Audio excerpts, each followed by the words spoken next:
দেশে পানিতে ডুবে প্রতিদিন গড়ে মারা যায় ৪৮ জন শিশু। বছরে এই সংখ্যা দাঁড়ায় ১৭,৫০০-এ। পানিতে ডুবে মৃত্যু রোধে সাঁতার শেখায় উৎসাহ দেওয়ার পাশাপাশি পুকুরে বেষ্টনী দেওয়ার উপর জোর দিচ্ছেন বিশেষজ্ঞরা। এই বিষয়ে আরও জানাতে চট্টগ্রাম ও কুড়িগ্রাম থেকে যুক্ত হচ্ছেন আমাদের সহকর্মীরা। প্রথমেই চট্টগ্রাম যাব, যেখানে আছেন সহকর্মী অনুপম শীল। অনুপম, যেমনটি আমরা প্রতিবেদনেও দেখছিলাম যে শুধু চট্টগ্রামে গত ৩ মাসে পুকুরে ডুবে ও বন্যার পানিতে প্রাণ গেছে ২৯ জনের, যাদের ৮০% শিশু। এই বিষয়ে বিশেষজ্ঞরা কি বলছেন?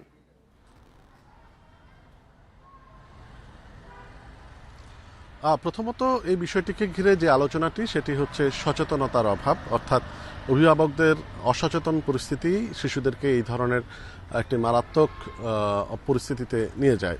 আর দ্বিতীয়ত যেটি সেটি হচ্ছে যে সমস্ত শিশু একটু বয়সী, বিশেষ করে ৭-৮ বছরের বড়, তাদের ক্ষেত্রে যেটি সমস্যা যে সাঁতার না জানা এবং সাঁতার শেখার প্রতি এক ধরনের অনাগ্রহ বা ব্যবস্থাপনার সংকটও এখানে রয়েছে।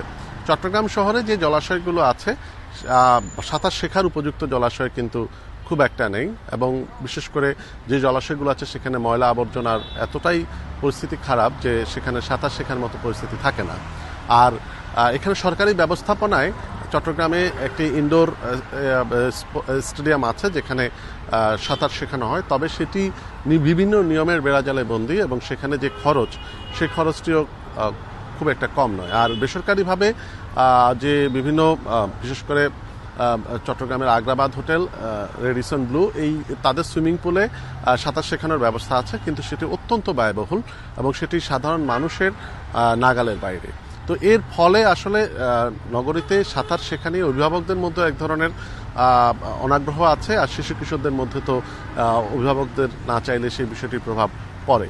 আর এর বাইরে নগরীর বাইরে যে গ্রামের কথা যদি বলি, মূলত জুলাই এবং আগস্ট এই দুটি মাসেই আমরা দেখেছি যে সবচেয়ে বেশি শিশু এই পানিতে ডুবে মারা যায়, কারণ এই সময়টাতে শুধু পুকুর বা আশপাশের জলাশয় নয়, অনেক খালবিল, আশেপাশের খালবিলও কিন্তু পানিতে পূর্ণ থাকে, এবং সেক্ষেত্রে শুধুমাত্র পুকুরে বেড়া দিয়ে বা পুকুরকে সংরক্ষিত করে এই পরিস্থিতি এড়ানো সম্ভব নয়। সেখানে অভিভাবকের সচেতনতা একটা জরুরি বিষয়। আমরা একটি বিষয় উল্লেখ করতে চাই যে এক্ষেত্রে সরকারিভাবে একটি প্রকল্পের আওতায় বিভিন্ন যারা কর্মজীবী মায়েরা আছেন গ্রামে, তাদের শিশু কিশোরদেরকে বা যারা যে সমস্ত মায়েরা বিভিন্ন শিক্ষা প্রতিষ্ঠানে পড়াশোনা করেন, তাদের শিশু কিশোরকে দেরকে দেখাশোনা করে রাখার জন্য কিছু কমিউনিটি ডে কেয়ার সেন্টারের মতো ছিল, কিন্তু সেগুলো সাম্প্রতিক সময়ে এই প্রকল্পটি শেষ হয়ে যাওয়ার কারণে সেটি কাজ করছে না, যে কারণে অনেক মা তাদের পড়াশোনা বা তাদের কাজকর্মের জন্য এই শিশুদেরকে পরিপূর্ণভাবে যে সার্বক্ষণিক দেখে রাখা, সেই বিষয়টিও এখানে কিছুটা প্রভাব তৈরি করছে।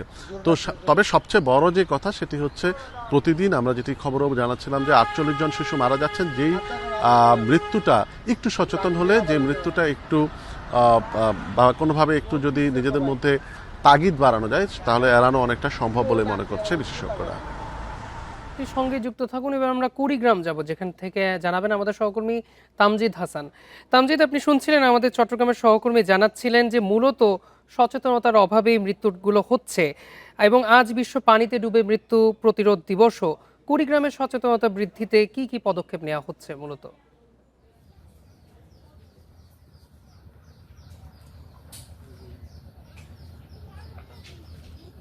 আসলে শিশু মৃত্যুতে পানিতে ডুবে শিশু মৃত্যুর যে ব্যাপারটি, সেটি দিনকে দিন একটি নীরব ঘাতকে পরিণত হচ্ছে। গত মাসেও কিন্তু কুড়িগ্রামে ৪ জন শিশু পানিতে ডুবে মৃত্যুবরণ করেছে, যাদের প্রত্যেকেরই বয়স কিন্তু ৫ বছরের নিচে।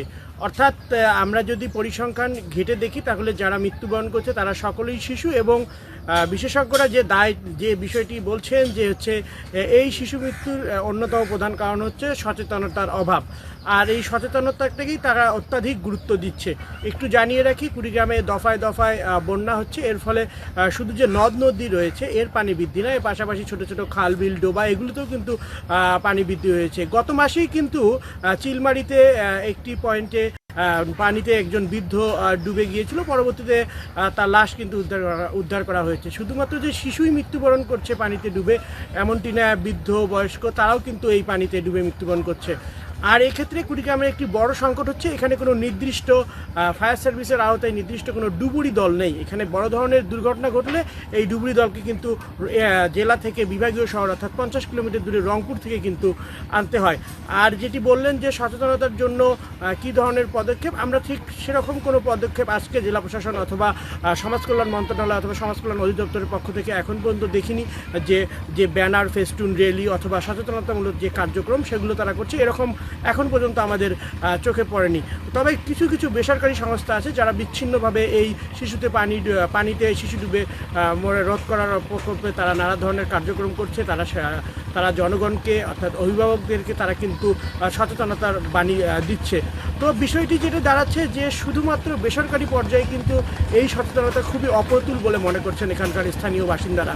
তারা বলছেন যেহেতু কুড়িগ্রাম একটি নদীবিহূত অঞ্চল এবং এই অঞ্চলে কিন্তু জালের মতো ছড়িয়ে রয়েছে নদী, নালা, খাল, বিল, শাখা, উপনদী এবং ডোবা, এগুলোকে প্রতিদিকেই সীমানা বেষ্টনী দেওয়া সম্ভব নয়। সুতরাং আগে যেটা তারা বলছে সেটা সচেতনতার কথা বলছে। যদি সচেতনতা কার্যক্রম ভালো মতো চালানো যায় তাহলে এই শিশু মৃত্যুর হাত থেকে রক্ষা পেতে পারে কিছু সংখ্যক হলেও শিশু। তো এই ছিল আমার কাছে কুড়িগ্রাম থেকে পানিতে ডুবে শিশু মৃত্যু এবং চট্টগ্রাম ও কুড়িগ্রাম থেকে জানাচ্ছিলেন আমাদের সহকর্মীরা।